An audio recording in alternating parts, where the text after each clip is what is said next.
مظہر العجائب والغرائب شہنشاہ ولایت سرور ارباب امامت باب العلم والحکمت فاتح خیبر و خندق اسد اللہ الغالب علی کل غالب امیر المؤمنین قائد الغر المعجلین یاسوب الدین امام المتقین سید الوسیین مطلوب کل طالب امام علی ابن ابی طالب علیہ السلام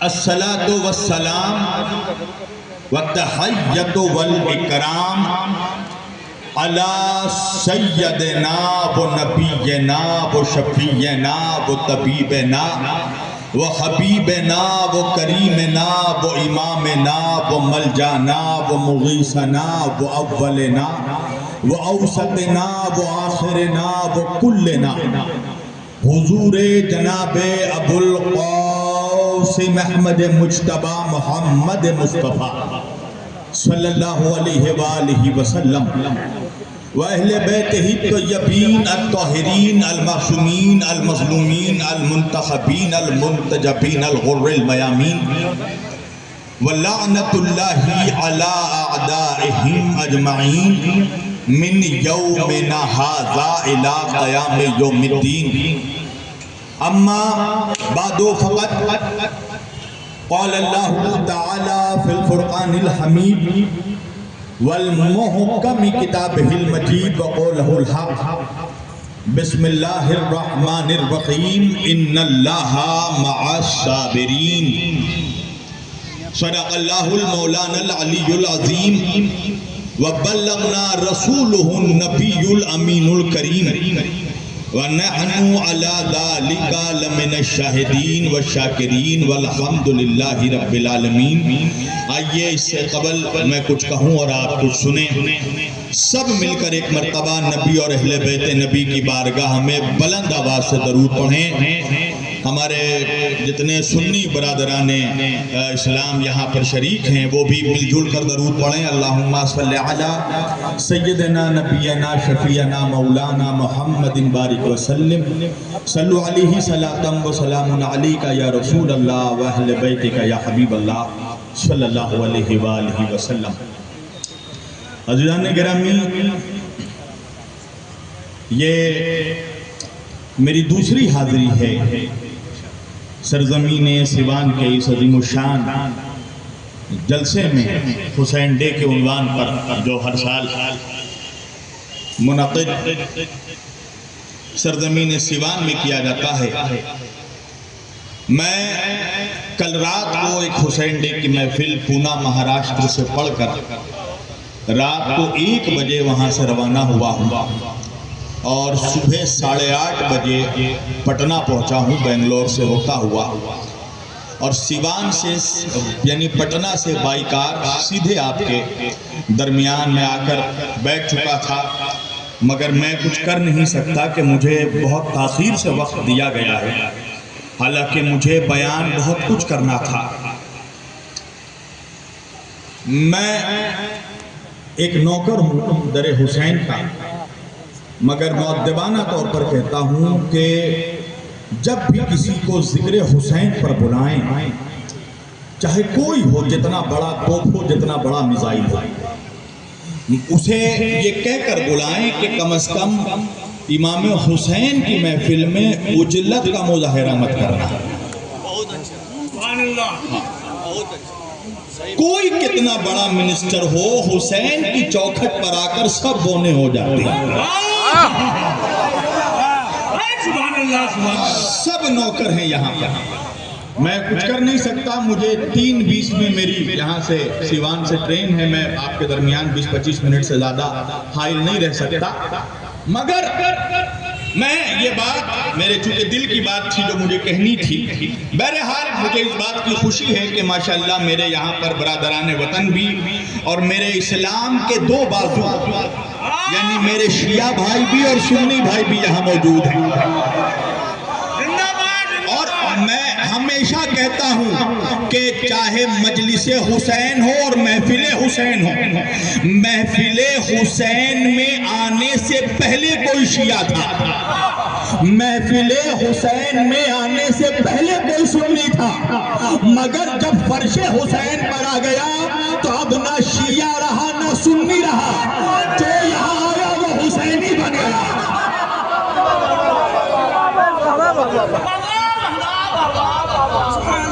نعرہ تکبیر، نعرہ تکبیر، اللہ اکبر، نعرہ رسالت، یا رسول اللہ، نعرہ حیدری. یقین جانیے مجھے ایک بہت بڑے مضمون کو لے کر میں آیا تھا، مگر مجھے وہ ساری باتیں چھوڑنی پڑیں گی. دو چار موٹی موٹی باتیں پڑھ کر میں اپنی تقریر ختم کر دوں گا. اللہ قرآن میں فرما رہا ہے، میں نے جس آیت کریمہ کی تلاوت کا شرف حاصل کیا اور سرنامہ کلام میں جسے موضوع سخن قرار دیا، پروردگار عالم قرآن میں یہ فرما رہا ہے بسم اللہ الرحمن الرحیم ان اللہ مع الصابرین. توجہ، سارے مسلمان بیٹھے ہیں بھائی. مسلمانوں کا یہ فروعی عقیدہ ہے، فیصلہ ہے کہ شریعت میں اور دین اسلام میں جو سب سے بڑی عبادت ہے وہ عبادت ہے نماز. سب سے بڑی عبادت ہے نماز. نماز کے بعد روزہ، پھر حج، پھر زکوٰۃ، پھر جہاد، یہ لائن بلائن چلا آئے گا. تو سب سے بڑی عبادت ہے نماز، ہے نا مسلمانوں؟ مگر میں ایک بات کہوں گا، آہستہ سے سنیں گے آپ زور سے. اسلام میں سب سے بڑی عبادت ہے نماز، مگر مجھے کوئی چھوٹے سے چھوٹا مولوی ہو، بڑے سے بڑا عالم ہو، مجھے قرآن کی 6666 آیتوں میں خیر سے ایک آیت میں مجھے کوئی دکھا دے کہ اللہ نے قرآن میں یہ کہا ہو کہ میں نمازیوں کے ساتھ ہوں. توجہ، ایک آیت میں بھی کوئی دکھا دے کہ اللہ نے کہا ہو میں نمازیوں کے ساتھ ہوں. نہیں کہا. اچھا، نماز کے بعد ہے روزہ. مجھے قرآن کی 114 سوروں میں ایک آیت میں بھی دکھا دو کہ اللہ نے کہا ہو میں روزے داروں کے ساتھ ہوں. روزے کے بعد سب سے بڑی عبادت ہے حج. مجھے قرآن کے 30 پاروں میں خیر سے ایک آیت بھی دکھا دو کہ اللہ نے کہا ہو کہ میں حاجیوں کے ساتھ ہوں. حج کے بعد نمبر ہے زکوٰۃ کا. مجھے پورے قرآن میں خیر سے ایک آیت دکھا دو اللہ نے کہا ہو میں زکاتیوں کے ساتھ ہوں. میں کہوں گا پروردگار تو نے یہ نہیں کہا کہ میں نمازیوں کے ساتھ ہوں، تو نے یہ نہیں کہا کہ میں روزہ داروں کے ساتھ ہوں، تو نے یہ نہیں کہا کہ میں زکاتیوں کے ساتھ ہوں. کم از کم اتنا ہی کہہ دیتا کہ میں مولویوں کے ساتھ ہوں. بھائی سارے مولوی خوش ہو جاتے نا اگر اللہ کہہ دیتا، مگر اللہ نے پورے قرآن میں یہ نہیں کہا کہ میں نمازیوں کے ساتھ ہوں، کہیں نہیں کہا کہ میں روزے داروں کے ساتھ ہوں، کہیں نہیں کہا کہ میں حاجیوں کے ساتھ ہوں. وجہ کیا ہے مسلمانوں؟ اگر اللہ قرآن میں کہہ دیتا کہ میں نمازیوں کے ساتھ ہوں تو 1400 برس کے بعد بھی ہم فیصلہ نہیں کر پاتے کہ کربلا میں اللہ کس کے ساتھ تھا. ہم فیصلہ نہیں کر پاتے کہ کربلا میں خدا کس کے ساتھ تھا. اس لیے کہ نماز یہاں بھی، نماز وہاں بھی، زکوٰۃ دینے والے یہاں بھی وہاں بھی، حاجی حسین کے لشکر میں بھی، حاجی یزید کے لشکر میں بھی، نمازی حسین کے خیمے میں بھی، نمازی یزید کے خیمے میں بھی. اللہ نے ایک پالیسی میں ایک جملہ کہا ان اللہ مع الصابرین، میں صبر کرنے والوں کے ساتھ ہوں. اس لیے کہ کربلا میں حسین صبر کرنے والا، یزید جبر کرنے والا.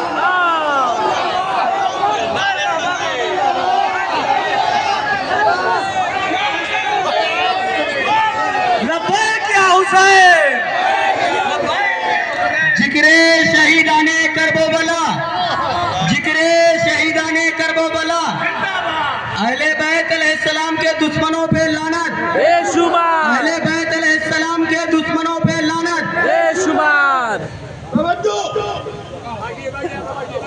اللہ قرآن میں کہہ رہا ہے ان اللہ مع الصابرین. مسلمانوں یہ ملا کا فرمان نہیں، اللہ کا اعلان ہے. اللہ کہہ رہا میں صبر کرنے والوں کے ساتھ ہوں. یا جملہ بدل کر کہہ دوں، اللہ کہہ رہا ہے میں حسین کے ساتھ ہوں، میں حسین والوں کے ساتھ ہوں. تو اب معیار کیا بنا؟ اگر دیکھنا ہے تو اب ماتھوں پر سجدوں کے نشان نہ دیکھنا، رمضان میں روزے داروں کو نہ دیکھنا، یہ دیکھنا کہ حسین کے ساتھ کون ہے. ایک جملہ کہہ دوں، اگر داڑھی والا حسین کے ساتھ نہیں تو خدا اس کے ساتھ نہیں، اور تیلک والا اگر حسین کے ساتھ خدا اس کے ساتھ.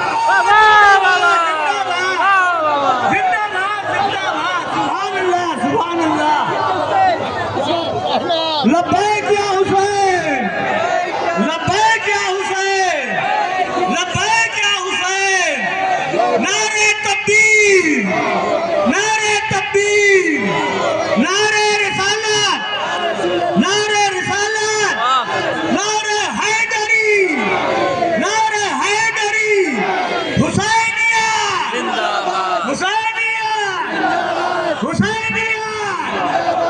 خدا کے نزدیک معیار حسین ہے. یہ مت دیکھنا آج کے بعد کہ داڑھی کس کی لمبی ہے، یہ دیکھنا کہ دل میں حسین ہے یا یزید ہے. ہائے ہائے بھائی میرے شیعہ سنی سارے بھائیوں جتنے حسینی ہیں تم پریشان ہو جاتے ہو نا. جیسے ہی محرم آتا میرے سنی بھائی بھی مجھے کہتے ہیں، میرے شیعہ بھائی بھی مجھے کہتے ہیں مولانا ہم نے عزاداری کی، لوگوں نے تانا دینا شروع کر دیا، ہم نے علم نکالا، مفتیوں نے فتویٰ دینا شروع کر دیا، ہم نے تعزیہ نکالا، نکاح کسی اور کا، ہائے ہائے ہائے نکاح کسی اور کا ٹوٹ گیا. میں نے کہا میری جان آج کے بعد پریشان ہونے کی ضرورت نہیں ہے، اس لیے کہ ہر شخص کو اختیار ہے کہ وہ اپنے شجرے کا مظاہرہ کرے. نہیں پہنچا میرا مجمع، نہیں پہنچا میرا مجمع. آج سائنس نے بہت ترقی کر لی ہے، آج سائنس نے اتنی میڈیکل سائنس نے ترقی کر لی ہے کہ سائنس کے دنیا کے ڈاکٹر تمہارے ڈی این اے کا ٹیسٹ کر کے یہ بتا سکتے ہیں تمہارا پردادا کون تھا، تمہارا لگڑ دادا کون تھا، تمہاری نسل کہاں سے آئی ہے. توجہ عزیزان گرامی.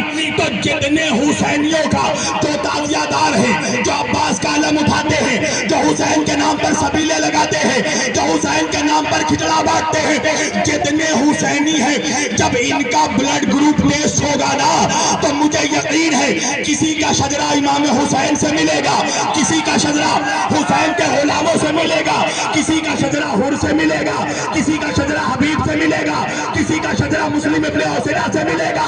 مگر یہ جو فتوے دے رہے ہیں جب ان کا ڈی این اے ٹیسٹ ہوگا کسی کا شجرہ حرملہ سے ملے گا، کسی کا شمع سے ملے گا.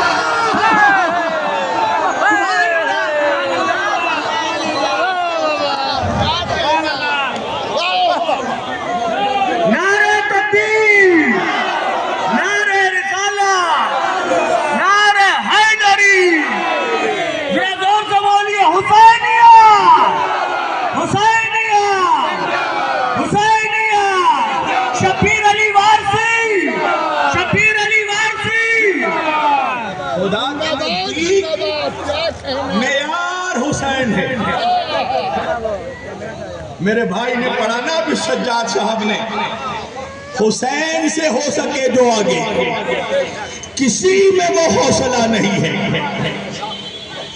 کسی میں اتنی ہمت نہیں کہ حسین ہو سکے. پوری کائنات میں جا کر سروے کر لو، فرعون نے خدا ہونے کا دعویٰ کیا، نمرود نے خدا ہونے کا دعویٰ کیا، شداد نے خدا ہونے کا دعویٰ کیا، غلام احمد قادیانی نے نبی ہونے کا دعویٰ کیا، مگر جب سے کائنات بنی ہے آج تک کسی ماں نے وہ اولاد نہیں پیدا کیا جس نے حسین ہونے کا دعویٰ کیا.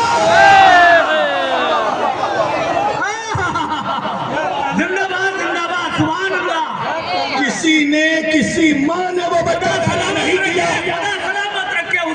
1,24,000 نبیوں میں حسین کوئی نہیں.